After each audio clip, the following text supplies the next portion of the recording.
병가나 법가는 사람을 어떻게 보는 겁니다. 어떻게 봅니까? 사람을 어떻게 보는 거예요? 철저하게 믿을 수 없는 것이라고 보는 겁니다. 믿을 수 없기 때문에 내가 통제력을 가야 된다 이러는 거예요. 법가의 기본적인 인간관이 뭐예요? 성악설입니다. 성악설이 뭐예요? 인간의 본성은 악하다요. 너무 어렵지요. 쉽게 말하자면 이렇습니다. 모든 인간의 본성은 자기에게 이익이 되면 얼마든지 서슴지 않고 한다. 걸려서 거기에서 얻어지는 몇 배 이상의 대가를 지불할 일이 전혀 없다면 언제든지 한다. 그러니까 모든 인간은 철저하게 감시하고 통제해야 한다. 인간을 자기 본성대로 했다가는, 본성이 뭐예요? 악하니까. 본성대로 했다간 이 세상 난리 난다. 그러니 권력은 반드시 필요한 거고, 그 권력은 막강할수록 옳고, 그 권력을 단행해서 모든 국민들을 꼼짝없이 통제할수록 유능한 사람이죠. 그러니 병가나 법가는 인간 따위는 상관도 없어요. 인간이 어떤 생각을 가지고 어떤 인생을 살 건지는 상관없어요. 목표는 부국강병. 그리고 그 부국강병의 대가는 누가 갖는 거예요? 몇몇 소수인의 사람들. 도가는 뭐예요? 노자와 장자는 뭐죠? 노자와 장자는 뭐예요? 모든 이 세상의 똑똑한 엘리트들은 더 이상 권력의 부귀를 유지하려고나 하는 왕들 따위에게 가서 무릎 꿇고 그 사람들을 위해서 술수나 쓰고 그런 일을 대신이나 해주는 그런 일 따위 하지 말고 다 각자 자기 고향으로 돌아가라. 소국과민의 정책을 쓰자. 그래서 닭소리와 개소리가 나는 마을끼리도 서로 교통하지 마라. 서로 여기저기 가보면 더 좋은 걸 찾게 되고 더 많은 욕심이 일어나서 결국에는 누군가는 부귀를 추구하게 되고 그 일은 끝나지 않는다. 그래서 무정부주의자의 길을 택합니다. 묵가는 뭐예요? 묵가는 철저하게 의협심이 훨씬 더 대단한 사람들이었어요. 네 가족 내 가족 따지지 말고 네 부모 내 부모 따지지 말고 이 세상에 괴롭고 어려운 일은 어디든지 달려가서 어떻게 해서라도 해결해야 된다. 이렇게 말했어요. 공자나 맹자의 생각은 달랐습니다. 그렇지 않다. 묵자처럼 하면 금방 어떤 의협심이 있어서 어떻게 일이 해결될 것 같지만 쉽게 해결되지 않는다. 그런 방식은 오래 갈 수가 없다. 노자와 장자는 너무 이기적이다. 지금 당장 굶주리고 전쟁터가 나서 온 난리가 났는데 그래 전쟁하지 말고 나라 없애자 그러면 되냐? 너무 이기적이다. 거기에 대해서 병가나 법가는 뭐예요? 사람을 사람으로 대접하지 않아요. 제가 볼 때 정치 사상에는 크게 두 종류로 나눌 수 있다고 봐요. 하나는 먼저 이 나라를 어떤 나라로 만들 것이냐, 부국강병을 추구하는 거예요. 그리고 나라에 대한 디자인을 합니다.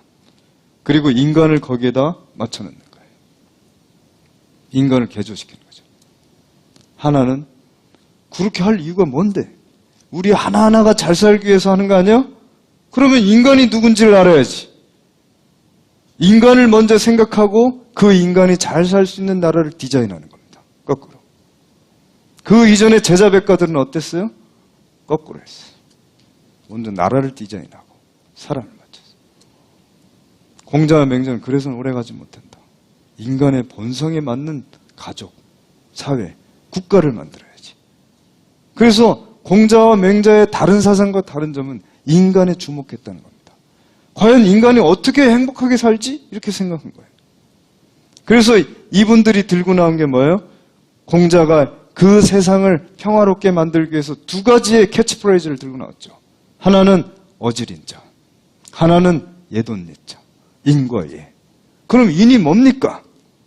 우리나라 선조들은 정말 멋지게 번역했어요. 노노에는 인은 애야라 이래서 공자가 설명했는데 사랑이야 그랬는데 우리 선조들께서는 사랑인 이렇게 번역 안 하고 어질인 그랬어요. 정말로 멋진 번역을 했던 것 같아요. 그러면 인간이 왜 어지냐 이거예요. 왜 그런 얘기를 공자가 지금부터 2000 수백 년 전에 했냐 이거예요. 지금이나 되니까 우리가 지금 이렇게 자유와 평등의 시대에서 살고 있지만 2500년 전에는 어땠을까요, 이 세상이? 만약에 제가 왕이라면 나는 여러분들이 상상할 수도 없는 생활을 합니다. 나는 내가 평생 태어나서 지금까지 내가 내 손으로 신발을 신어본 적이 없어요. 여러분들은 대부분 다 글자도 모르는 무식한 사람들이고 이 세계가 어떻게 돌아가는지도 몰라요. 보통 농부들은 사방 십리를 평생 벗어날 수가 없어요. 사방 4km를 벗어나게 되면 그 다음날 일을 할 수가 없잖아요. 평생 글자도 몰라. 평생 땅에 긴박해서 살아야 돼. 그리고 대부분 제대로 잘 먹거나 제대로 교육받지 못했어. 옷도 대부분 후질구네. 그러나 나는 어렸을 때부터 최대의 대접을 받았고 가장 영양가 있는 음식들만 먹었고 상상할 수도 없는 음식들을 먹었고 내가 아침에 일어나서 잘 때까지 난 한 번도 내가 양말을 신거나 옷을 입어본 적이 없어. 내가 나가려면 누군가는 신발을 대령했고 내가 어떤 일을 한다면 누군가가 다 뒷단도리를 했어. 내가 만나는 사람들은 다 고관대작의 자제들이거나 그리고 고관대작들이거나 그래서 내가 점심을 먹거나 저녁을 먹으면서 하는 말들이 그 다음날 정책으로 발표가 되고 그런 사람이야. 근데 내가 너네들이랑 뭐가 같냐고. 공자가 말했어요. 모든 사람들을 인간으로 대접하는 나라를 만들어야 된다고. 그러니까 당시 통치자가 물었습니다. 내가 왜 그래야 되는데? 니네가 나를 서빙해야지. 내가 왜 니네를 서빙해야 되는데? 도대체 들어본 적이 없는 말을 하는 거예요. 내가 왜 니네를 나처럼 대접해야 되는데? 말해보세요. 공자의 위대한 점 바로 그겁니다. 그 얘기를 했다는 거예요. 그래서 들고 나온 게 어질인자입니다. 모든 사람들은 본성은 어질다. 그러니 어질게 대접받아야 한다. 이 말이에요. 모든 사람들은 어질기 때문에 어질게 대접받아야 행복하다. 이 말이에요.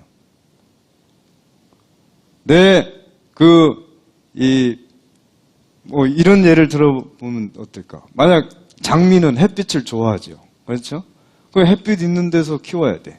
그리고 거름진 땅과 적절한 물을 줘야지 잘 자라서 가지도 뻗고 꽃도 이만하게 열리고 향기도 엄청나게 멀리까지 갈 수 있잖아요? 근데 그런 장미를 건물 뒤편에 햇빛도 안 들어오는 데다가 심어놓고 물도 안 주고 모래땅 같은 데다 심어놓으면 당연히 장미는 무슨 꼬질꼬질 이렇게 나와서 꽃도 요만하게 열리고 향기도 별로 없는 꽃을 피겠죠. 사람들이 그걸 보고 장미는 원래 저래. 형편없는 꽃, 잡초 같으니라고. 저거 뽑아버려. 그럼 장미가 좋아하겠어요? 응? 난초를 잘 키운답시고 식물이니까 뜨뜻한 따끈한 햇볕에 내야지 하면서 맨날 햇볕에다 곁에다 내놓고 맨날 물을 주고 열심히 주면 난초가 잘 자랍니까? 자기 욕심으로 대한 거죠. 그럼 난초가 죽지. 그러면서 내가 이렇게 잘 보살폈는데도 죽고 그래 형편없는 난초 같으니 그럼 난초가 좋아하냐고요. 통치자들이 그랬습니다. 모든 인간은 어질다고. 그래서 어질게 대접받아야 한다고. 네가 거기 있는 이유는 모든 사람들을 어질게 대접하는 사회를 만들기 위한 것이다. 모든 사람들이 너한테 서빙을 하는 그런 대접을 받을 자리가 아니고 너야말로 모든 사람들에게 어질게 대접해야 되는 자리에 있는 거라고. 그 책임을 져야 된다고. 그렇게 말한 거예요. 그 어질게 대하는 것. 그리고 그러한 관계로 인간관계를 하는 것이 바로 예예요. 예라고 하면 무슨 제사상을 어떻게 해야 됩니까? 남존여비가 어떻고 적서차별이 어떻고 그런데 예의 본질은 어진 관계로 인간을 대한다. 그게 무슨 말이냐? 동물의 사회는 어때요? 동물의 사회는 뭐죠? 힘이 지배합니다. 힘센 놈이 힘없는 놈을 잡아먹거나 뺏어먹죠.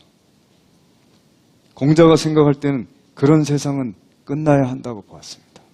거꾸로 힘이 있는 자가 힘 없는 자를 지배하는 세상이 아니라 힘이 있는 자가 힘 없는 사람에게 봉사해야 되는 세상. 그게 바로 예입니다. 너는 어진 본성을 태어났고 너는 어질게 대접받아야 되며 그리고 너는 그렇게 살아야 되고 그렇게 다른 사람을 대해야 한다. 이것이 예의 질서입니다. 당시의 법의 질서나 병가의 군율과 같은 그런 것이 아니라 예의 질서로서 이 세상을 재편해 보겠다는 거예요. 임금이라고 자기 마음대로 하고 아무리 주먹이 세다고 해서 자기 마음대로 하고 안 된다. 그럴수록 자기보다 힘이 없는 사람을 위해서 봉사하는 사람을 길러내지 않으면 안 된다. 이게 공자가 들고 나온 두 가지 인과 예라는 캐치프레이즈였어요. 그 뒤에 200여 년이나 지난 뒤에 모든 사람들이 공자를 잊어갈 때 맹자라는 사람이 드러나서 나는 공자를 사숙하노라. 그러면서 들고 나온 캐치프레이즈가 뭐죠? 두 가지입니다. 역시 하나는 성선, 그리고 하나는 왕도주의. 성선이란 뭐냐? 우리가 보통 고등학교 다닐 때 교과서에 성선론과 성악설이 나와서 성선과 성악이 어떠냐 이렇게 말을 하는데, 무슨 테이블 위에 앉아서 티타임에서 나는 무슨 잡담거리나 생각하지만 육아는 그게 아닙니다.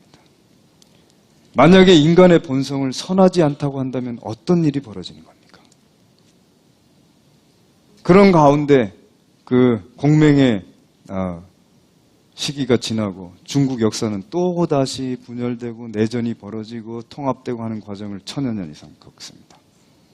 그리고 중국 역사상 가장 최약체였던 국가인 송나라가 나옵니다. 이 송나라는 원래 중국인들의 본래 영토였던 그 황하 유역을 다 북방민족에게 뺏기고 그 양자강 유역으로 밀려난 국가예요. 그때 당시 중국의 지성인들은 생각했죠. 이 나라가 왜 이렇게 된 거야? 왜 이렇게 백전백패하는 거야? 이유가 뭐지? 어떻게 하면 이 나라를 다시 재생시킬 수 있을까? 당연히 제정신인 지성인들은 그랬겠죠. 그때 당시 송나라에서는 외적과 쳐들어와서 군대를 보내면 이랬어요. 다 군대를 갈 놈들은 다 이렇게 모아보면 다 어중이 떠중이 같은 놈만 모이고, 거기는 요새처럼 차가 있어요, 배가 있어요. 걸어가야 된다고요, 수말리를. 그 어정 가보면 다 형편없는 놈 자제들만 와 있고 유력자들 자제는 다 하나도 없고, 중간에서 위에서부터 다 군비를 다 빼먹어가지고 제대로 군복도 없고 무기도 없는 형편없이 오합지졸같이 가니 어떻게 전쟁이 이깁니까? 유력자들은 그만큼 빼먹는 것을 자기의 능력이라고 생각하고, 니네 못하잖아, 난 할 수 있어. 응? 그걸 자랑스럽게 생각하고, 다 모든 요직을 독차지하면서 세력을 만들고, 그런 사람들일수록 자기를 만나는 사람들이 어떤 사람이길 바라요? 내가 못하는지 잘하는지를 말하는 사람을 바라요? 나하고 친하게 지내려고 애를 쓰면서 내가 원하는 것을 해주는 사람이길 바라요? 그 사람이 원하는 건 딱 한 가지. 그 사람이 유능한지 아닌지, 제대로 된 놈인지 아닌지 그런 건 상관없어. 걔가 내가 일을 시켜먹을 놈인지 나를 위해서 충성을 할 놈인지를 생각하죠. 그런 판이 계속 한번 시작되게 되면 어떻게 돼요? 나라가 어떤 사람들이 권력을 잡게 되고 어떤 사람들이 화를 당하고 밀려나게 되냐고요. 그런 판인 거죠. 나는 학교 다닐 때 공부할 때 궁금했었어요. 우리의 역사는 착한 문화민족이고 전 세계도 사람들이 훌륭한 인류의 동물과 다른 훌륭한 그 인간인데 왜 그렇게 늘 악이 선을 이기나? 늘 왜 악이 이 세상을 장악하는 거야? 왜 선은 늘 패배하는 거지? 왜 그랬을까? 잘 그때는 몰랐어요. 그럼 이 선이라고 하는 게 뭔가 잘못된 거 아니야? 부국강병을 추구하는 그런 명분이나 그럴싸하게 내세우고 자기가 부귀 영화를 누리는 게 더 낫지 않겠어? 왜 지는 거야, 게임마다? 바둑이나 장기를 떠보면 이해할 수 있어요. 바둑이나 장기에서 내가 수를 뜨는데 상대방이 내 수를 알면 어떻게 돼요? 백전백패죠. 내가 이기려면 어떻게 돼? 상대방 수를 잘 알아야 되잖아요. 그런데 선한 사람들이 행하는 수는 빤하단 말이에요. 빤하지. 제가 어떻게 나올 거는 다 빤하지요. 그런 악인들이 쓰는 수는 상상할 수도 없는 일들을 벌여요. 하지도 않은 일을 했다고 뒤집어씌우고 주변 사람들을 아작내고 그런 거에 도터진 권모술수가들이 나오는 거예요. 그러니 도대체 상대가 되는 겁니까? 매 역사마다 그런 상황 속에서 젊은이들은 어떻게 살아야 되냐고요. 어떻게 살아야 되냐고요. 그런 사람들한테 내가 열심히 공부해서 국가시험에 합격하고 그런 사람한테 줄 잘 대서 이쁘게 보여서 출세를 해서 부귀영화를 나누는 게 낫지. 구태여 내가 왜 거기에 대해서 당신 잘못이니까 문제가 있어. 그렇게 할 필요가 뭐가 있냐고요. 잘못해서 말했다가는 어떻게 돼? 박살이 나는데 나만 죽나? 내 학파의 스승과 제자들 그리고 내 가족들이 멸문을 당하는데 그런 일 따위는 눈도 끔찍하지 않고 할 사람들인데 내가 어떻게 버티냐 이거야. 공자 때도 그랬고 주자 때도 그랬어요. 이분들의 위대한 건 뭐냐? 그런 싸움에서 우리는 절대로 져서는 안 된다. 그러니 어지간히 공부해서는 네가 나가면 1년도 버티질 못한다. 그 수완가들 앞에서 처음에는 유혹을 할 거고 그 다음에 협박을 할 거고 네가 어떻게 버티겠냐 이거야. 네가 어지간한 공부를 하지 않고서는 버틸 수가 없다. 그래서 도학을 해요. 첫 번째, 이분들의 학문을 크게 두 가지로 요약하면 이렇게 할 수 있어요. 첫 번째, 모든 인간들은 선하다. 그러니 선하게 대접하라. 이게 인간의 존엄성의 기초입니다. 왜 인간이 존엄하냐? 19세기, 20세기의 서양의 모든 철학사가 인간의 존엄성을 확보하기 위해서 이성에다 목표를 뒀지만 공명은 어디에다 뒀어요? 인간의 본성은 선하다. 그러니 그 본성대로 하라. 내가 때로는 나보다 힘이 없는 놈을 두들겨 팰 수도 있고 나를 욕하는 놈한테 가서 내가 또 두들겨 팰 수도 있고 부모한테 못되게 할 수도 있죠. 공명은 분명히 확신했습니다. 그것은 인간의 본질적 사태가 아니라고. 걔가 그때 화가 났거나 뭐가 문제가 있었기 때문에 그렇게 한 거지. 그리고 나서 그때는 통쾌할 줄 모르지만 시간이 지나면 후회를 한다. 죽을 때 그렇게 후회하는 놈이 있나요? 그때 내 동생이랑 싸웠을 때 그놈이 형 그것 좀 더 줘 그랬을 때 이놈의 새끼가 하면서 두들겨 팼는데 그때 3대만 패고 10,000개 후회스럽다. 한 10대쯤은 팼었어야 되는데 그 아들 녀석이 나랑 밥을 먹을 때 아버지 뭐뭐뭐뭐 그랬을 때 이놈의 새끼가 하면서 뺨대기 한 대 때렸을 때 그 정도로서는 너무 약했는데 아쉽다. 그냥 엎어놓고 밟을 걸. 그러고 죽냐고요. 한 명도 그렇게 하지 않는다. 엄마한테 대들었건 마누라에게 못되게 굴었건 어떻게 했건 죽을 때는 후회하면서 죽는다. 죽을 때는 어떤 누구도 야 내가 평생 살면서 37억밖에 못 모아서 너무 억울하다. 50억은 만들어 놓고 죽었어야 되는데 한 놈도 없다 이거야. 그때 내가 왜 그랬을까? 동생이 그랬을 때 형 10개만 줘 그러면 아니야 인마 20개는 가져야지. 아빠 왜 그랬어요? 그래 내가 미안하다. 마누라한테 부모한테 그랬을걸. 그러고 죽는다는 거예요. 바로 공명이 주목한 건 그거였습니다. 너는 왜 그걸 모르니? 왜 그걸 모르고 인간의 비본질적 사태에 대해만 자꾸 주목하면서 바로 인간들이 다 그렇게 만든 게 바로 너 아니냐? 쓸데없는 전쟁을 벌이고 가렴 죽을 일 쌓고 큰 궁궐을 짓고 그러라고 사람들이 자기 본성대로 살 수 있는 토전을 다 없애놓고 왜 사람들 보고 서로 다 악다구니처럼 살 수밖에 없는 상황을 만들어놓고 그 책임을 걔한테 돌리니 그늘에다 심어놓은 장미를 보고 왜 장미는 저래? 그게 인간에게 할 도리가 아니다. 그러니 통치자는 인간의 본성이 선하다는 것을 확신해야 한다.